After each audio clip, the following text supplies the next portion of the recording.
Bienvenidos al Instituto de Investigación de Obras Sociales de OSDEPIM.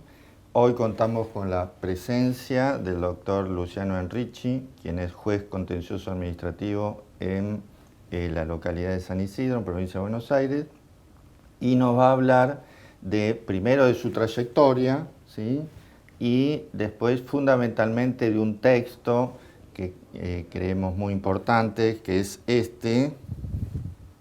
que es el derecho a la protección de la salud, de su autoría, ¿sí? Bien, doctor, muchísimas gracias por haber venido, un gusto. Cuéntenos un poco sus antecedentes antes de llegar a que lo nombren como juez contencioso administrativo, su formación, su especialización. Bueno, ante todo, muchísimas gracias a OSDEPIM y al Instituto por la invitación. Estoy muy honrado de estar acá.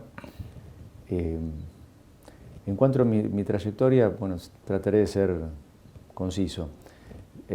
Me recibí de abogado en el año 2002, luego me desempeñé en algunos estudios jurídicos, trabajé en la profesión una cierta cantidad de años y hice estudios de especialización y maestría, algunos fuera en el exterior y otros en Derecho Administrativo y Derecho Tributario acá en la Argentina.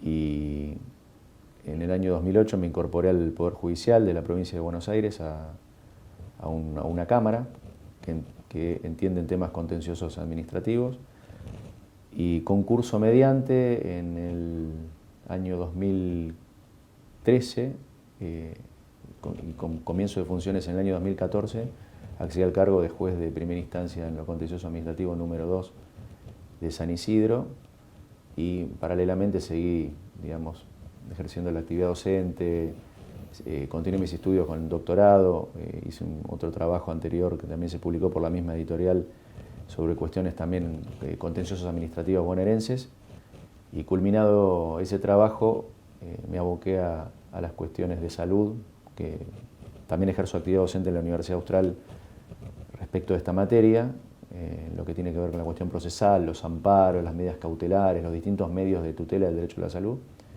Y bueno, en parte esa actividad docente me llevó a consolidar el material que tenía para preparar las clases y disertaciones en ese libro que usted tiene. Muy bien. Comentábamos recién cómo es la dinámica en provincia de Buenos Aires respecto a lo que denominamos amparos de salud, sí, y cómo está distribuido las competencias, subdividida en cualquiera de los fueros o juzgados, pero que el grado de apelación es común a una cámara. Si puede desarrollar eso para entender o comparar que en el sistema nacional o federal es diferente ese criterio. Exactamente. En el ámbito de la provincia de Buenos Aires, el amparo está previsto en la Constitución, tiene una ley que reglamenta y hubo una serie de disposiciones de la Corte que respecto de la distribución de la competencia en los amparos, dentro de los cuales una gran mayoría, una gran parte, son amparos dirigidos contra entes estatales, provinciales, IOMA, Instituto Médico Asistencial, o el Ministerio de Salud, por cuestiones de salud, cosa que se amplificó de alguna manera con el COVID. Estos amparos ingresan en receptoría y son sorteados entre todos los órganos judiciales del departamento judicial que corresponda por territorio, y lo que lleva a que una cuestión en donde se involucra las prestaciones de salud a cargo de un ente público, donde hay derecho público involucrado para solucionar el caso, y ese ente desarrolla una función administrativa, es analizado por un juez que no tiene especialización en temas de derecho público en general, pero la ley ordena que, como cualquier juez puede entender, no puede delegarlo. No puede delegarlo, declararse incompetente. No puede declarar el conflicto negativo de competencia, sino que debe entender por qué el amparo recae en cualquier juez. Esta es la razón que la Suprema Corte Provincial ha avalado la aplicación de esta ley de amparo, artículo 3º, que en lo que es la primera instancia distribuye transversalmente a todos los organismos sin importar la especialización del organismo. Correcto. Sí. En Cámara, la ley tiene otro criterio porque al apelarse las decisiones de los jueces de primera instancia, generalmente son los supuestos que prevé la ley, las medidas cautelares, la concesión o el rechazo liminar sin que se sustancie, y después la sentencia en el amparo, la sentencia que resuelve el fondo del tema. En esos casos, la ley digamos, traza un control oblicuo porque los que van a entender son los tribunales de alzada de contencioso administrativo, que son 4 cámaras en toda la provincia, y esto genera que sí existe un control más bien de especialidad, pero ya en la segunda instancia, y genera que una suerte de cuello de botella de numerosa cantidad de amparos de salud en las cámaras. ¿Cuáles son las temáticas más habituales, sin caer en una estadística o un número, los temas por los cuales se presentan amparos en el tema de salud? Y son por lo general por cuestiones prestacionales vinculadas a las enfermedades o las lesiones que puedan tener los afiliados a IOMA. Encontramos de varias especies, medicación oncológica, de otro tipo, prestaciones asociadas a las situaciones de discapacidad, por auditiva, visual. También hay muchas prestaciones que tienen que ver con acompañamiento terapéutico, también para adultos mayores, lo que tiene que ver con los establecimientos geriátricos o acompañamientos. Es el elenco de prestaciones que entiendo que la obra social OSDEPIM, entre otras, están habituados a proveer ante casos de negativa o a veces de respuestas, digamos, o comportamientos de omisión formal, de no contestar o demoras. Estas cuestiones terminan canalizándose por vía de amparo. Cuestiones que a veces pueden obtener una solución por vía administrativa y no judicial. La vía judicial genera que el conflicto se traslade a una órbita en donde hay que pagar gastos, honorarios ya sea de abogados, peritos, tasa de justicia en algunos casos que corresponda, o sea, se complejiza la situación.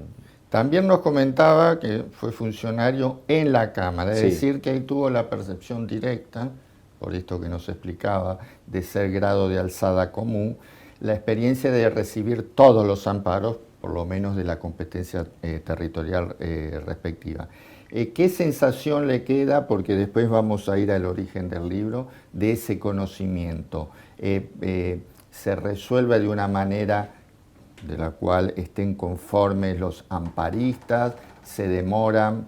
¿Las apelaciones se desarrollan de una manera que dejan conforme? ¿Cuál es su sensación, su percepción?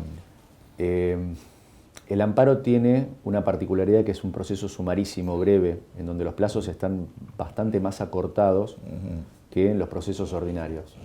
Y en la Cámara el plazo que tiene para decidir un tribunal colegiado es exiguo.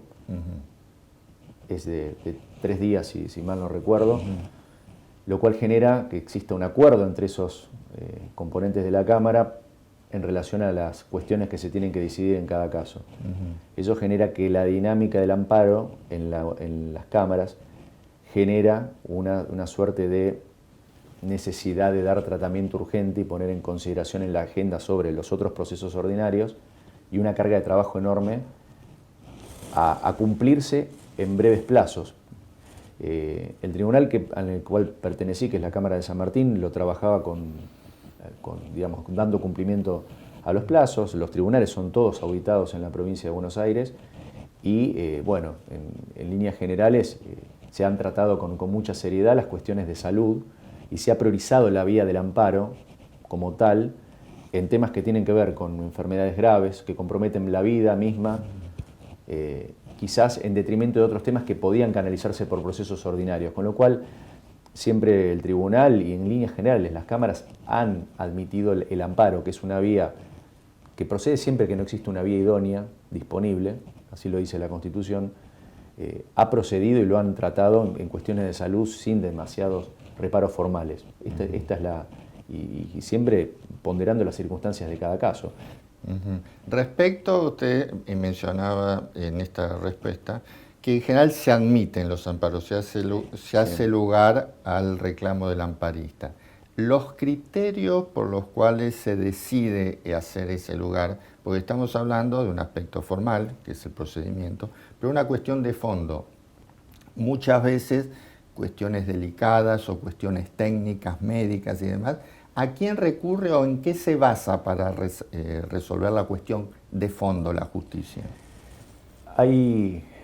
Hay un componente necesario que es, a mi modo de ver, la evidencia médica. Y la evidencia médica viene, en algunos casos, de la indicación del médico tratante que acompaña con su criterio la petición o la prestación que requiere el afiliado, el amparista, si es en un proceso de amparo.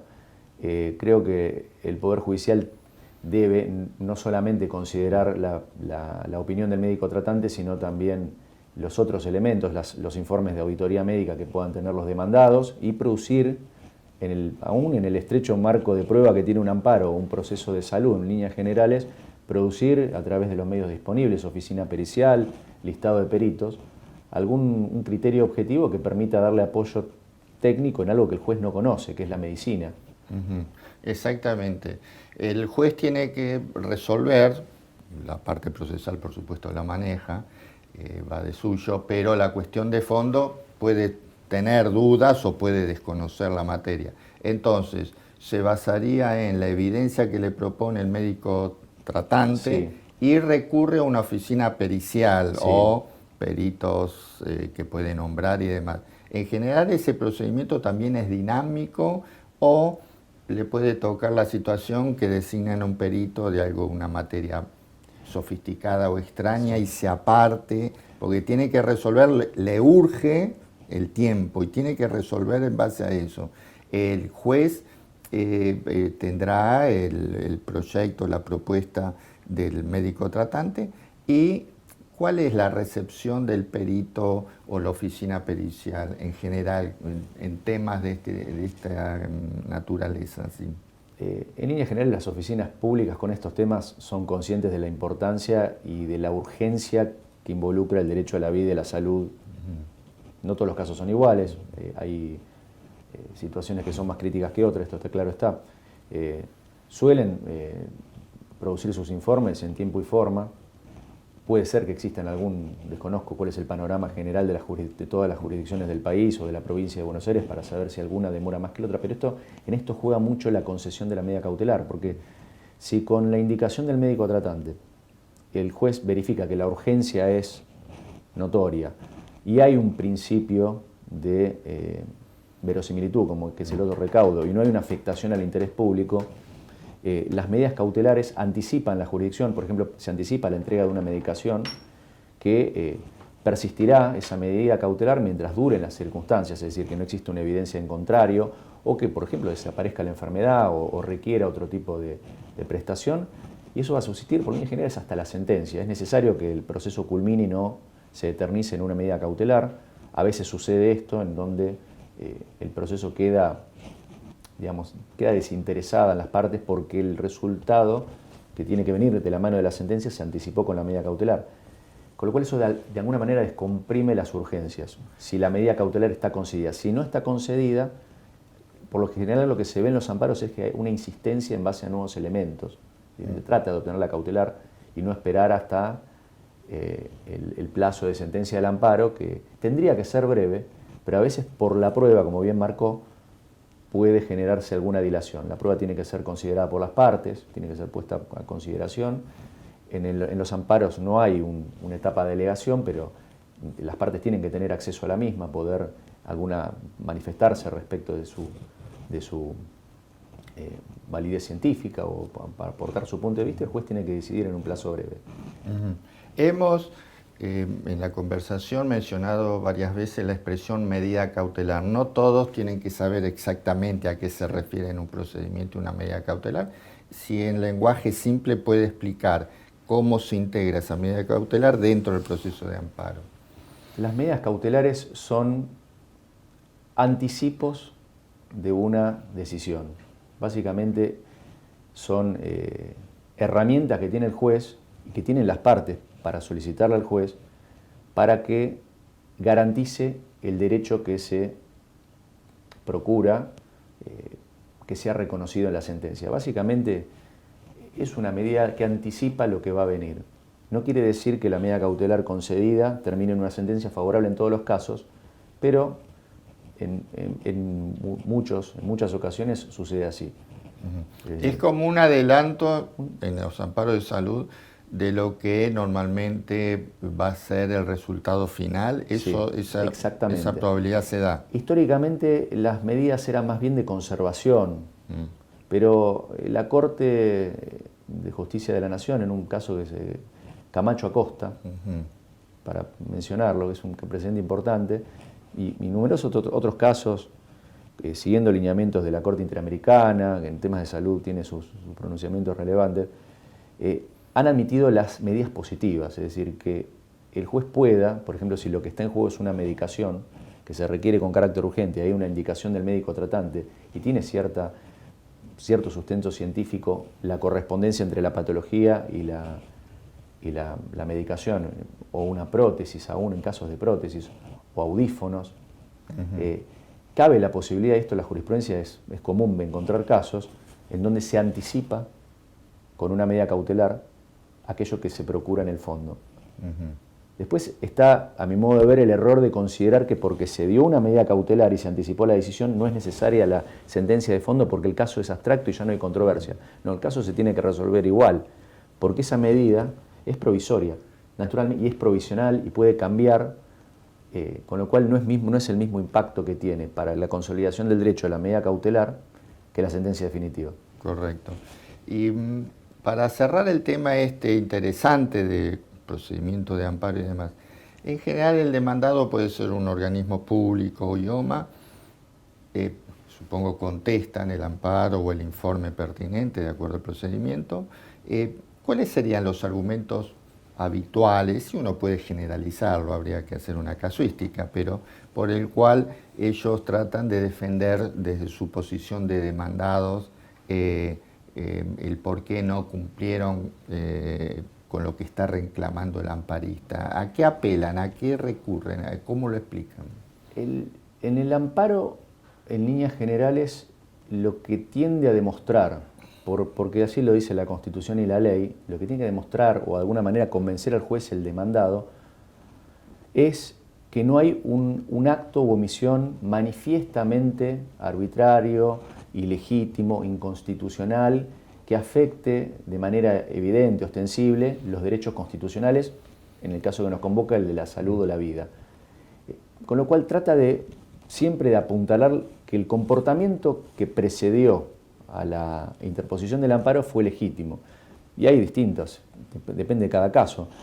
Muchas veces vemos que hay prestaciones que requieren un trámite de excepción y no se cumple.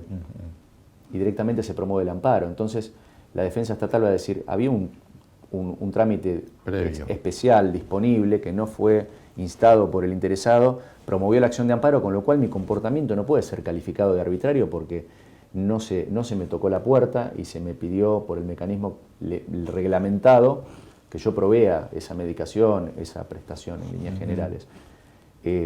Después lo que a veces se ve es que no hay respuestas formales y eso genera un silencio o una inactividad formal que termina confluyendo en muchos casos en la consideración de que es una omisión material, que es el silencio es no proveerle, se le asigna un sentido negativo porque en definitiva la prestación no se da, no se contesta y no se da. Entonces ahí también vemos casos en los que el Estado, digamos, la Fiscalía de Estado, que es un órgano que asume la defensa del Estado provincial ante los juicios de salud, entre muchísimos otros que tengan contenido, puedan tener impacto patrimonial, vemos que tratan de apuntalar que el amparo fue precipitado porque no se aguardaron los plazos correspondientes o había que hacer algún tipo de procedimiento especial para conseguir esa medicación y que no dieron los tiempos. La verdad que la casuística va mostrando que la configuración previa del caso va a depender de las particularidades de cómo el conflicto se manifiesta, ¿no? Claro, dependerá de cada caso. Muy bien. Pasamos ahora entonces a esta obra que ha tenido la gentileza de traernos, ¿Cuál es el origen de este texto que se llama Derecho a la Protección de la Salud, del cual usted es autor? Una obra de más de 600 páginas, desarrollada con estructura argumental y bibliográfica y demás, muy amplia. El origen, ¿por qué el doctor Luciano Enrichi escribe o decide escribir este formidable texto editado hace poco, ¿verdad? Sí, bueno. sí, esto salió publicado, dice noviembre de 2022, pero estuvo disponible a partir de este año, con lo cual sí, es reciente. Y el origen tiene que ver con la inquietud y los gustos que uno también va generando en relación a las materias con las que trabaja y desarrolla actividad académica. Tuve la suerte de hace más o menos 8 o 9 años ingresar como profesor de la Universidad Austral en la Diplomatura de Derecho a la Salud, lo cual me convocó a escribir sobre estos temas, y más sobre las cuestiones procesales. Y mi padre era médico, lamentablemente falleció en el año 2018, teníamos la intención de hacer un trabajo juntos y bueno, lamentablemente no pudimos hacerlo, pero él me acompañó y me dio la fuerza o las ganas como para poder llevar adelante este libro que incorpora la parte de la cuestión procesal, el fondo del derecho a la salud, que es la Constitución argentina. El libro se llama Derecho a la Protección de la Salud y no Derecho a la Salud, como comúnmente se utiliza, porque la Constitución habla de la protección de la salud de los consumidores en el artículo 42. Y creo que la designación es más acorde a lo que implica comúnmente el derecho a la salud, que no es un derecho a estar sano, porque eso va a depender de cuestiones biológicas, biomédicas, propias, en donde uno no puede exigir al resto la salud como un estado puro, como aquello que es entendido por la OMS como el completo bienestar físico, social, mental y no la ausencia de enfermedad, sino que tiene derecho a que el Estado o los particulares no afecten, no ingieran en la salud, degradando el ambiente, entre otras cosas por la conexión que tiene el medio ambiente con la salud, esta cuestión que es tratada en el... hemos visto lo que lo desarrolla. Y además hay un elenco o una serie de prestaciones en el marco de un sistema que puede ser gratuito, debería ser gratuito para aquellos que no pueden acceder, o remunerado, y el Estado siempre, digamos, tiene que estar presente como garante del sistema de salud en nuestro país, Estado nacional, coordinador y garante. Usted apenas inicia el texto, aparte de la introducción y la noción de salud, en página 42 leemos, que nos llamó la atención, el deber de autocuidado de la salud. Deber y autocuidado. En un texto de 600 páginas se inicia con ese concepto. Si lo puede explicar muy sucintamente. ¿Por qué hizo mención de eso? Digamos, tiene su justificación en encontrar muy poco escrito sobre el tema. A ver. Aunque en otras legislaciones, si no mal no recuerdo, en Colombia y en alguna comunidad española, se hace referencia a que la persona tiene el deber de cuidar su salud. A ver, si lo puede desarrollar, sí. En el sentido de que la vida, o sea, aquello que obtenemos, que se nos da, exige cuidarla, exige tomar decisiones correctas en relación a todos los factores que pueden perjudicarla, y el deber de autocuidado, si es algo que se explora y se profundiza y se promueve, va a tener una incidencia directa en todo el otro aspecto que es el obligacional de aquellos que tienen que dar esas prestaciones.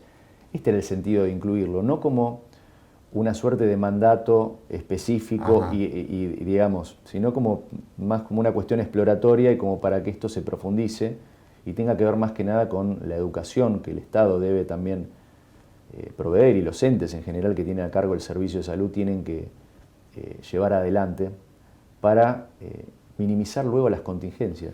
Perfecto. Y los costos asociados al servicio de salud, que son enormes y que ningún operador, ni los jueces, ni los funcionarios deben desconocer todo lo que ello involucra. Porque hay un principio del derecho civil, que ya viene de los romanos, que nadie puede aludir su propia torpeza, uno decía, en cuestiones por ahí no tan sofisticadas como puede ser la salud, pero podría darse, eventualmente, es una conjetura, la responsabilidad de alguien que no cuida su salud intencionadamente. De hecho, esto se ha planteado en otras jurisdicciones extranjeras con el tema del tabaco y la salud, pero después sí reclaman el daño ocasionado. Obviamente hay enfermedades que no dependen de uno, minoritariamente no dependen, pero por ejemplo el fumar y después reclamar a las tabacaleras y demás. Y ahí se encontró una vía diagonal diciendo que las empresas indujeron al consumo, digamos, que no fue una decisión libre, pero podría darse eventualmente a nivel especulativo, y alguien que optó sabiendo los riesgos y después va y reclama un tratamiento. ¿Estaría girando en torno a ese concepto o no tanto, digamos? El libro no está enfocado en la responsabilidad patrimonial que puede derivarse de... porque no es un libro que trate la responsabilidad del Estado, que es un capítulo importante del derecho administrativo. Está más enfocado en lo tuitivo, a cargo de los entes prestadores de salud, en donde esta mirada del comportamiento de la persona respecto de su propia salud no es tan decisiva, por lo menos a la hora de analizarse los casos judiciales. O sea, la justicia ahí no se mete en eso. Y por lo general, digamos como está hoy, digamos, ¿no? Suele advertir la existencia de un conflicto basado en alguna enfermedad o en alguna situación que afecte sin interesar las causas previas. Sin ingresar en las causas previas, pero la consideración en las cuestiones patrimoniales o de otra índole sí puede tener, según el caso, puede tener algún análisis o alguna cabida, como sucede en todas las cuestiones de la responsabilidad civil estatal, en donde la víctima muchas veces, por aplicación del principio de concausalidad, puede tener alguna incidencia en el daño que luego reclama contra otro sujeto. Bien, puede tener. Tenemos otros temas para hablar y demás, pero vamos cerrando. Nosotros acostumbramos a hacer lo que denominamos la pregunta Osdepin, que sería la siguiente. Imaginemos, ¿no? Tener a disposición la lámpara mágica de Aladino con el genio y que uno tuviera el poder absoluto para cambiar, ¿no? O sea, sin ningún tipo de limitación, cambiar o mejorar y demás. En el ámbito de la justicia relacionado con derecho a la salud, si usted tuviera el poder absoluto de modificar cosas que a lo largo de su experiencia vio, esto está mal o esto podría ser de otra manera, ¿cuál sería esa síntesis? ¿Qué se mejoraría desde el lado de la justicia? Teniendo el poder absoluto de poder hacerlo, porque siempre uno va a decir hay restricciones presupuestarias o normativas o de lo que fuera. De manera absoluta, libre, imaginaria, digamos, estamos imaginando, ¿qué habría que cambiar o qué se podría mejorar o qué se podría agregar? Creo que la respuesta viene de la mano de una capacitación permanente, constante y profunda de todos los operadores, desde el personal, funcionarios y magistrados, que tenemos que seguir capacitándonos, interiorizándonos sobre todos los desafíos que plantea, repito, la cuestión ambiental también vinculada a la salud. Creo que esto es digamos, lo que se procuraría cambiar, desde ya que el Poder Judicial es un poder falible, porque está compuesto por seres humanos que pueden tomar decisiones equivocadas y para eso existen las instancias de control, las cámaras, las cortes.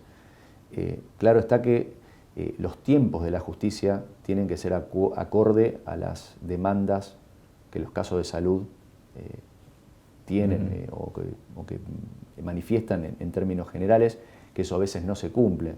En lo particular, el amparo de salud en un tribunal, cuando ingresa, de alguna manera se antepone y pasa a ser la prioridad en la agenda para dictar la medida cautelar, para resolver el despacho, el traslado, lo que haya que resolver. Los plazos son importantes. La misma Constitución bonaerense dice que el retardo de justicia es una falta grave cuando es reiterado y que las causas deben decidirse en tiempos razonables. Creo que pasa por esto, por dar una mayor difusión, como están haciendo ahora ustedes, y sé que lo hacen con frecuencia y con calidad, con eventos, con exponentes de calidad, dar una mayor difusión a todas las fuentes disponibles para que el servicio de justicia sea de calidad y sea rápido. Bueno. O sea, que trabaje rápido y bien. Esa sería mi modesta aporte. Bueno, le agradecemos mucho la visita al doctor Luciano Enrichi y quedamos en contacto, a disposición, por supuesto, y felicitaciones por toda su trayectoria, su carrera y especialmente por el libro que volvemos a mostrarlo, Derecho a la Protección de la Salud, recién puesto en conocimiento o publicado, ¿sí? Bueno, muchísimas gracias. Muchas gracias para todos.